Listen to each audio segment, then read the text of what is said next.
first things first, how are you feeling? I'm feeling good, man. I'm feeling like a bit nervous, a bit apprehensive, but very, very excited. Yeah, very excited. Thanks. Straight away, take you back. Why are you feeling nervous and apprehensive? What's different about this specific, I'd say tour rather than the event necessarily itself? Yeah, I think what this is the step up that we've made with this record kind of coming to fruition in ways that I don't think we'd quite prepared for, to be honest. So, as I was just saying to you, like, we had a really packed show in Manchester last night, and we've sold out tonight. And I think we just didn't think the reception of the album and how people have responded to it is way above what we could have possibly imagined, and that is a bit daunting and a bit overwhelming, but also like absolutely incredible. Yeah. So when you say like you weren't quite expecting it, so you were aware, you knew you'd created something very, very special with the new album, right? Well, yeah, you think, the thing is, you're sat in the studio and you're all like there for like 3 weeks away from home, and you're all just kind of living in the same room and going a bit spare and kind of getting on top of each other, and things get really weird, as you can imagine, like particularly towards the end. We were all starting to really crack up, and we listened to it all the way through before it had been mixed, and we were like, I think this is really good. We were like looking at each other like, yeah, maybe this is pretty good actually, like not just like, yeah, we were really, really happy with it, and we felt really good about what we'd done. And then obviously Lewis John's production job, took it even up a step further. But you never really know, do you? It's such a trite thing to say, but you never know until it goes out into the world, because it's one thing that people enjoy. Like, we knew the riffs were decent and like it was a good fun album, but it's also that people are responding to like all the themes and the look and the aesthetic and all the other stuff that we really put thought into. People have really responded to as well, which has been amazing. The release of the singles that kind of built towards it, the response to those in particular, you talked about the look and the aesthetic and the feel of the tracks that were coming out, the incredible positive response to those, did that help kind of put your mind at ease and how you thought the full album would then be received? Yeah, a bit. I mean, people really, really responded. Like, when we put the picture up of the album cover, people really got it. They immediately were like, okay, these guys are really trying for something different. They're trying to just be like a little bit different, a little bit disruptive, and that's great. But I mean, nothing could have really prepared us for some of the things that have happened over the last couple of weeks. Like the Kerrang cover and some of the reviews and the Guardian and some of the basically the press response that we've got in particular has been really, really incredible. And also just seeing the comments on social media of people being like, hey, I've never heard your band, and I'm from the States and I just heard them, and you guys are sick, and all this sort of stuff, and stuff like that is such a mind blower, because you can always imagine how an album release is going to go, but then until it's real, it's just in your brain. So, yeah.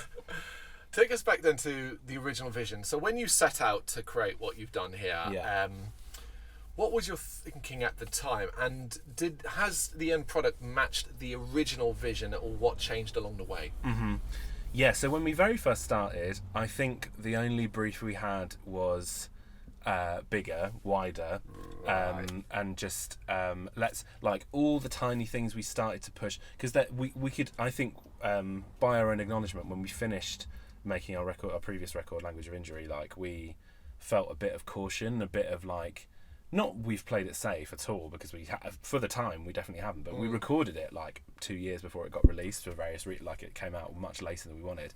So, but in the time between the last two records, we've all changed a huge amount. We're very different as people. We had the pandemic, like things in like all of our lives got turned upside down in various different ways, and like we lost people, and huge things happened to us, and so we are very, very different people since then.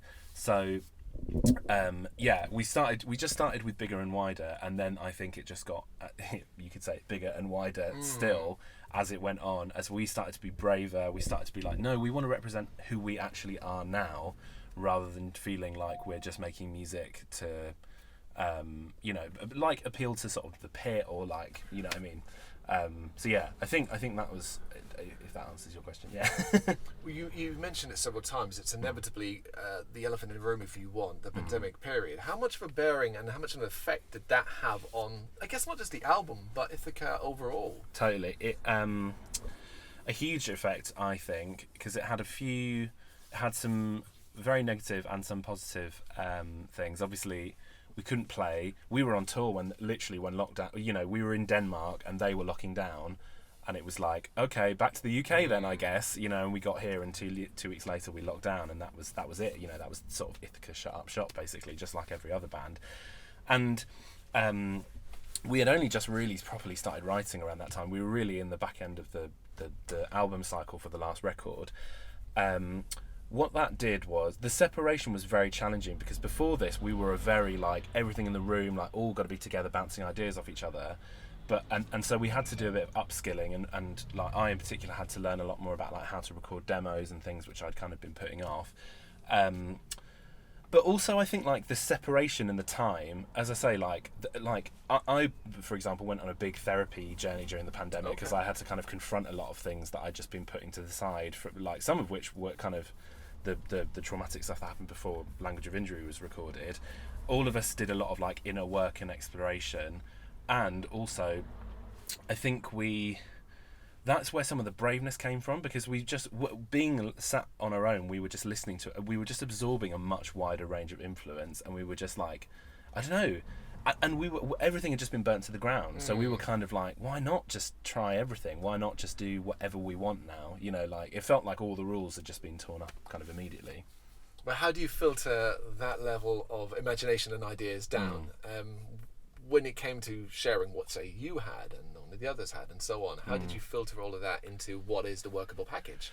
I think it was a mix of, like, me and Lewis, or me and James, our drummer, we kind of had a bit of a mind meld moment where there were just certain points where we were like, what if we did a big stupid stadium rock solo here, and what if we had a little power ballad here, and it was like us two kind of conspiratorially being like, okay, maybe we can, like, test this out with the guys and see how they think about it. We had, like, writing retreats. Instead of actually seeing each other regularly, we would, like, go away for, like, a long weekend and go to the beach and just, like, write all day every day and just be in a creative zone, so that in those retreats is where we made huge progress with a lot of the songs, where we were, like, mucking about together, like, and also really being ruthless with cutting as well. I think one of the things I'm proudest of about the album is it feels to me very fat-free and very, like, 35 minutes, kind of no skips, in my opinion, like, no skips really. Like, it just flows. You don't, like, there's no real weak link. It all kind of is fairly consistent. And part of that came from, us all being sat together being like, you know what, this section, cut it, it's not working. Or this tune, no, average, it's not going on the album. So that, I think, is how it went from, big picture vision into, you know, and we're very, like, when we're writing, we're very details oriented. We're very, like, specific bits that if a section, as I say, is not working, it immediately gets canned, or we completely rethink it. You know, we're not, like, we're quite good these days at cutting our lovies and, you know, getting to the stuff that really matters. So yeah, I think that's how it went from big picture to kind of what you hear on the record. Yeah. Would you look at being able to do that and what you learned, and the fact that you have described that you were all braver to what you did here, be the best positive you could pull out from what has been a university negative period? Yeah, definitely. I think, like, for us, so much of what the album is about standing in defiance against, you know, to be brutally honest, like, male power structures that are at the core of a lot of what, you know, a lot of the bad things that have happened to all of us in our lives are as a result of, like, you know, abuse of male power, or you know, like, that being, or toxic masculinity, all these that, you know, we feel like those things are not only really real concepts, but we have been directly impacted by them. And the album, like, this, the sort of the pandemic, that stop moment, that kind of everything being burnt down and everyone being like, oh my god, what do we do now, I think was the moment where life felt very you know, like, the threads were very thin at that point. I'm sure you remember, you know, like what's the word I'm looking for here, you know, life just felt very temporary, you know, like, we were just losing people left, right and centre, and, like, there was a spectre of, like, morbidity in the air during that time. And for me, definitely, and I think for the rest of the guys as well, we all were just like, what? Like, there is no time to lose. Like, that we can't waste any more time, like, really thinking about what anyone else thinks about, apart from, like, what is the most true expression of ourselves that we can make. You know, like, what is the album that feels like purely us. And I think you need a lot of braveness to do that, but also, to have gone through something like this where time feels very fleeting. And so there's just, there's no point, there's no point wasting time. Just like create as you would want to, I think. One of those, you said, one of the biggest surprises for you has been coming out the other end as we are right now, as well as the world is compared to what it was 2 years ago. Yeah. And now you're on this tour, and you did Manchester last night, and obviously we're in London tonight. Give us one thing. What's London got to do tonight to, I guess, better what Manchester did? Ooh, okay. So last night in Manchester, a lot of people knew words to stuff. Even some of the album tracks, which or the singles or stuff that we hadn't like really pushed as hard. And I think if we get a couple of people in London who can do some mic grabbing and a bit of that, then we'll feel very, very, very good. Because that's what you do this for, isn't it? Like people engaging with and responding to your music. It's like, oh my god, no other feeling in the world is there. So yeah. And obviously touring with Pupil Slicer. Yeah. What's that been like? I mean, amazing. I mean, obviously, yeah, we're only on the second day, but even then, like, they just absolutely crushed last night, and they're such an amazing band. They're very, very special, and I think I'm really glad that people are like recognizing how special they are, and they're really like getting a huge momentum behind them, because they've really got something to say, and they really are adding serious value in, like, again, expanding the lens of like what kind of heavy music we make here in this country. And like, you know, we have such a strong tradition of great mathcore and technical metal here in the UK. But what I like about Pupil Slicer in particular is that they don't come from a world of just like blokes on laptops, you know what I mean? There's something really different and really interesting and really cool about what they're doing that sets them very apart from the like tech metal world for me. And yeah, they're just sick. Yeah, they really are. A massive, massive fan. What's one thing you've noticed different now about Ithaca than was pre-pandemic? So you talk about popularity, you talk about an increase in eyes and ears on what you're doing. But if you could point at it, what one thing could you potentially point out to why this new set of fans are resonating with your music? That's a really good question. It's hard to say right now because we're still kind of in the fray of it. You know, it's only been out for a couple of weeks. Yeah, the dust is barely settled. But I think like some of the messages we've been getting on Instagram and Facebook and Twitter and stuff, there's a lot of people who've just being like, you know, we got one yesterday that was someone who was just like, this album really, really means a lot to me, and it's really what I needed in my life right now. I mean, I don't know if this sounds arrogant when saying it, but this is just what someone said to us. They were like, this album is what I needed in my life right now. We've had a few messages like that since it came out, and that is really like impossible to put into words how much that means to us, because that really, in some ways, was the point. You know, like there's a fundamental optimism to the album, which is about like it being possible to heal from your trauma, and us like saying that we're not perfect, but all of us have done inner work to like really grow, and that can be you as well.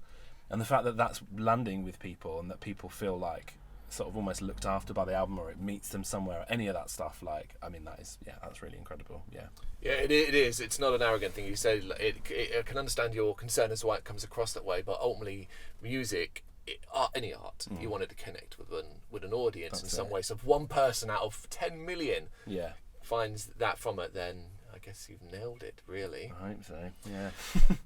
So, new album is Dust is Barely Settled. I think in a couple of weeks' time we'll have a much better bearing and understanding of it, but we won't be talking in a couple of weeks' time, so we have to ask this question in regards to the future. Feels not just incredibly bright, it feels blinding, almost, for Ithaca. Thanks, man. Yeah.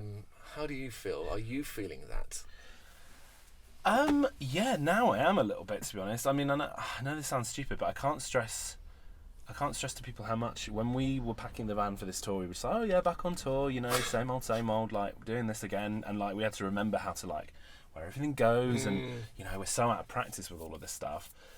And so to hear things like, like for tonight to be sold out and things like that, it's like, it's making it very real for me that, like, we've taken a very big step up compared to where we've been. You know, last time we played here, we were the main support to Svalbard, and now we're here headlining our own show, and it's sold out. And like, it's suddenly got very, very real for me that like the world is receiving us in a very different way now, and the world is thinking of us, and how people are talking about us is extremely different to what it's ever been, and that is.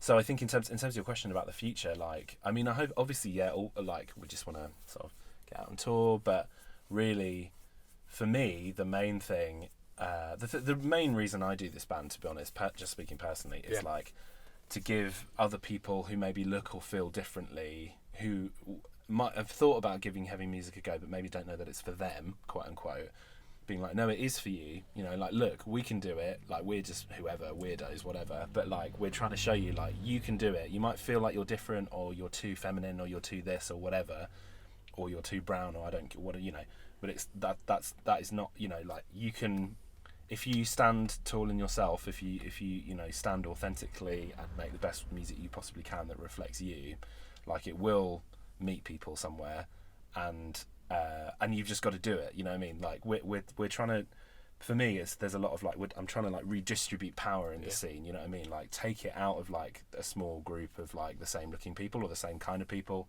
and just make it more widely accessible. And that's how I think it will thrive, and and not just in terms of people coming to shows, but the art will thrive, you know, like the music will thrive if we have different voices speaking, I think. So really, that's and that is starting to happen with people who are messaging us, as I say, and things like that. So that I think is the most, that's like mission accomplished in some ways. Yeah, and you answered this question before in regards to why Ithaca resonates with so many. It's because of what you described there is something that does actually come through. It's an authenticity with Ithaca, not just of the new album, but anyone that follows you on social media and all those wonderful platforms where you got to do your thing. I think it really does come across, and they fear us. It's one of the albums of the year.